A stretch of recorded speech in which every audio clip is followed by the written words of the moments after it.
లిఖిత యలమంచిలి గారిని మాట్లాడవలసిందిగా రిక్వెస్ట్ చేస్తున్నాం.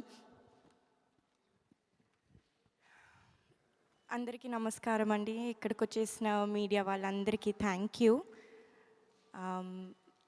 నా పేరు లిఖిత యలమంచిలి.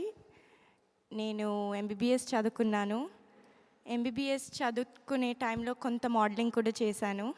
దాని తర్వాత 2022లో ఫెమినా మిస్ ఇండియా ఆంధ్రప్రదేశ్ 2022 అనే టైటిల్ గెలుచుకున్నాను. అక్కడి వరకు ఇంట్లో బాగానే ఉంది, ఏమనలేదు. తర్వాత సినిమాలంటే తంతానన్నారు.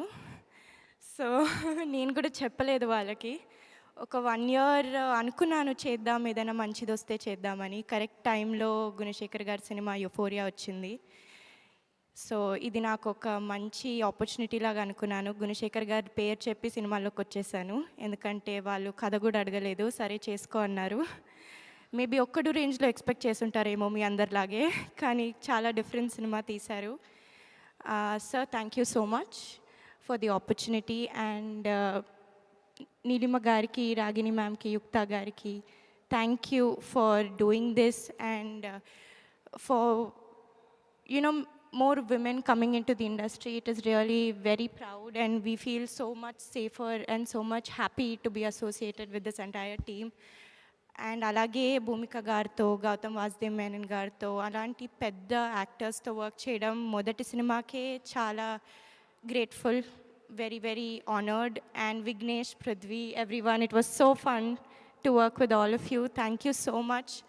నేను ఈ సినిమాలో అమృత అనే పాత్ర చేశాను.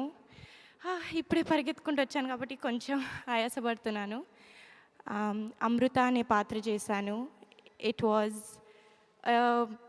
బోల్డ్ డెసిషన్, రిస్కీ డెసిషన్ అనే చెప్పాలి. కానీ నా పాత్రనే కాదు, మా సినిమాలో అందరి పాత్రలు ఒక గ్రే షేడ్ అనే చెప్పాలి, ఇంక్లూడింగ్ భూమిక గారితో సహా. So I think it will be a surprise for the audience.